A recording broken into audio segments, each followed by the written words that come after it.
Good morning students.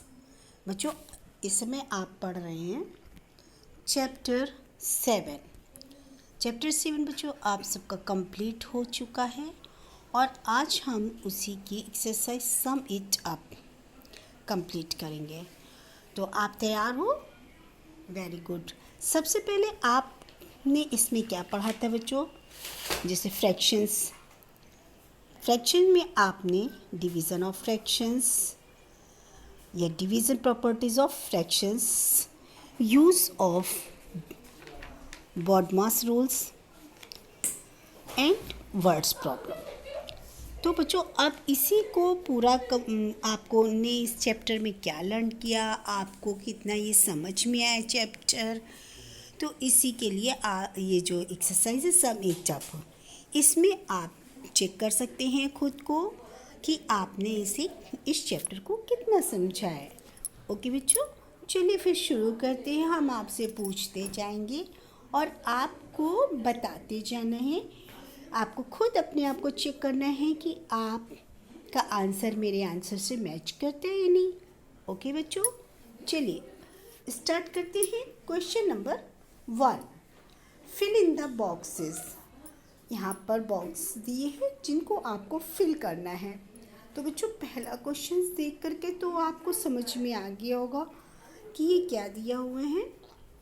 यदि आपने chapter को ध्यान से पढ़ा है बच्चों, तो आप हमें बता सकते हैं कि इसमें आपको क्या पढ़ाया जा रहा है। यस, इसमें आप पढ़ रहे हैं प्रॉपर्टीज़ ऑफ फ्रैक्शंस, जिसको हम डिवीज़न प्रॉपर्टीज़ बोलते हैं ना। तो अब आप बताइए, जैसे 13/7 मल्टीप्लाई इंटू 13/7 आंसर।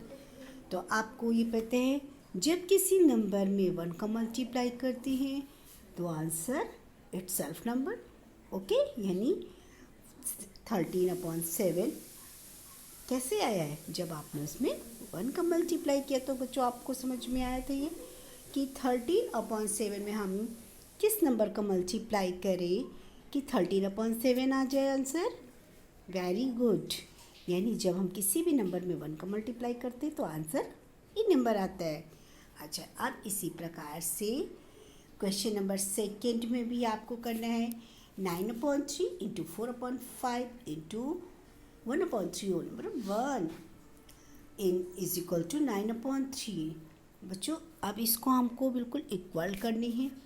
ठीक है, तो ये जो इक्वेशन दी है इसको इक्वल करने के लिए आप क्या कर सकते हैं, 9/3 दिए हैं एंड 2 फ्रैक्शंस ऐसे फिल करने हैं जिनसे आपका ये क्वेश्चंस इक्वल हो जाए। ये जिस प्रकार आप लोगों ने properties of addition and subtraction किए हैं, मल्टीप्लिकेशन, उसी के अकॉर्डिंग इसको भी सॉल्व करेंगे। ओके, तो आपने सोच लिया। नेक्स्ट इसमें क्या आएगा? 9/3 ऑलरेडी है, यानी अब क्या लिखना है आपको? 4/5 इंटू 1/3 और नंबर 1। क्वेश्चन नंबर 3 में देखिए बच्चों, हम किसी भी नंबर में दिए गए फ्रैक्शंस में आप किस नंबर का मल्टीप्लाई करेंगे या डिवीज़न करते हैं तो 0 आता है बच्चों। यस, वो नंबर क्या है? 0।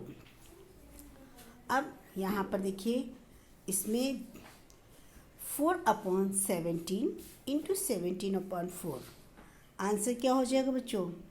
क्या करना है इसमें आपको? जो इससे पहले आपने डिवीज़न वाले क्वेश्चन सॉल्व किए हैं, तो डिवीज़न को आपने क्या किया था? इन्वर्स करके जो सॉल्व किए थे।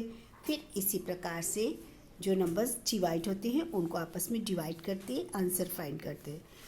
अब यहाँ पर 4 से 4 डिवाइड हो रहा है बच्चों, चेक कीजिए, एंड 17 से 17, तो आंसर क्या होगा? इसको आप अपने आप से ही फिल कीजिए कि आंसर क्या आ सकता है।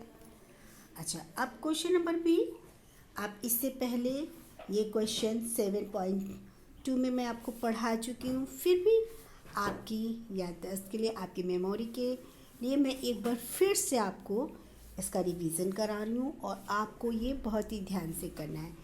कैसे करना है बच्चों? जैसे यहाँ पर डिवाइड, यानी 2/5 whole number 3 divided by 35। First of all ये मिक्स्ड फ्रैक्शन को कन्वर्ट कीजिए इम्प्रॉपर फ्रैक्शन में। तो जब इम्प्रॉपर फ्रैक्शन में आपने कन्वर्ट किया तो बच्चों कितना होगा, 5 3 जा 15, 15 to 17/5, यानी अब वो फ्रैक्शन क्या हो गया, इम्प्रॉपर फ्रैक्शन 17/5 और बाई के स्थान पे डिवाइड का साइन 35। ओके, अब आपको इन्वर्स करना है। क्या करना है, तो inverse of 35 is 1/35। Inverse of 35 is 1/35।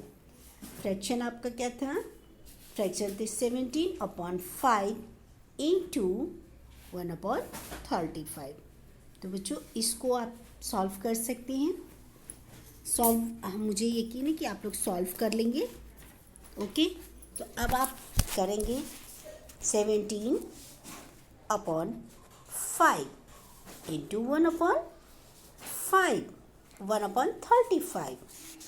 अब इनमें से जो नंबर्स डिवाइड हो रहे हैं बच्चों उनको आप डिवाइड कीजिए, अदरवाइज मल्टीप्लाई कर दीजिए।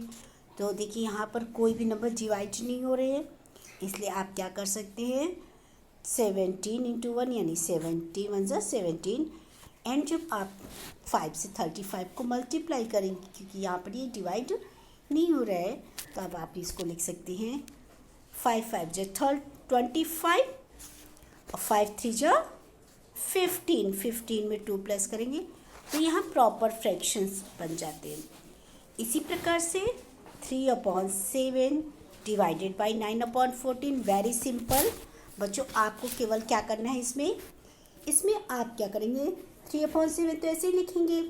अब इन्वर्स करना है आपको 9/14 का, तो 9/14 का इन्वर्स क्या होगा बच्चों, 14/9, एंड डिवीज़न के स्थान पे क्या करेंगे, यस मल्टीप्लाई का साइन।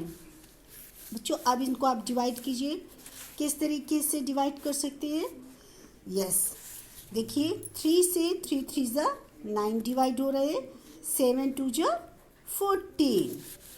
तो आंसर क्या होगा बच्चों, इसकी वैल्यू आ जाएगी 2/3। इसी प्रकार से सभी क्वेश्चंस को आप अपनी नोटबुक में करेंगे। जिस प्रकार आपने 7.2 कंप्लीट किया था उसी के अकॉर्डिंग ये सारे क्वेश्चंस आपको सॉल्व करने हैं। क्वेश्चन नंबर 3 में बच्चों दोनों मिक्स्ड फ्रैक्शन है, तो सबसे पहले आपको मिक्स्ड फ्रैक्शन को कन्वर्ट करना है इम्प्रॉपर फ्रैक्शन में।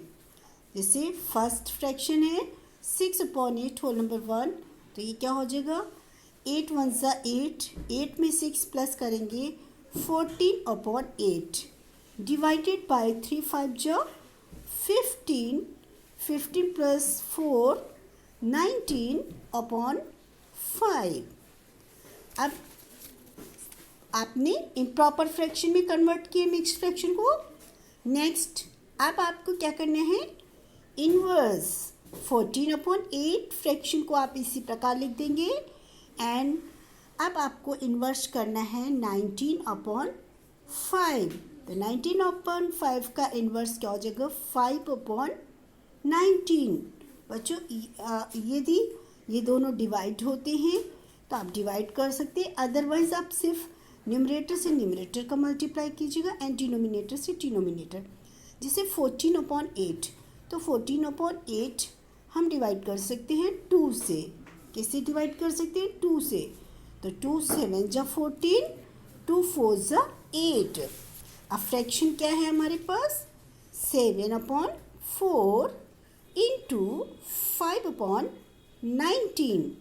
तो बच्चों वैल्यू क्या आ जाएगी, 7 5 ज़ा 35/19, 4 ज़ा 76।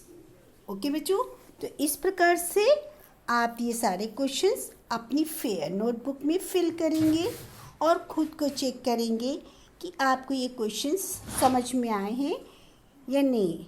यदि बच्चों आपको समझ में आ गए तो आप अपने आप करेंगे, अदरवाइज़ आप मुझसे बात कीजिए और जो क्वेश्चन समझ में नहीं आ रहे वो मुझसे आप बार बार पूछिए।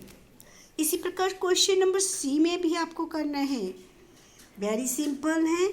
इनमें हमको आपको बताने की ज़रूरत नहीं, क्योंकि हम पूरे चैप्टर में यही तो पढ़ते चले आए हैं, है ना, कि हम किस प्रकार से डिवीज़न को इन्वर्स करके मल्टीप्लाई में कर लेते हैं और क्वेश्चन को इजी कर देते हैं, है ना।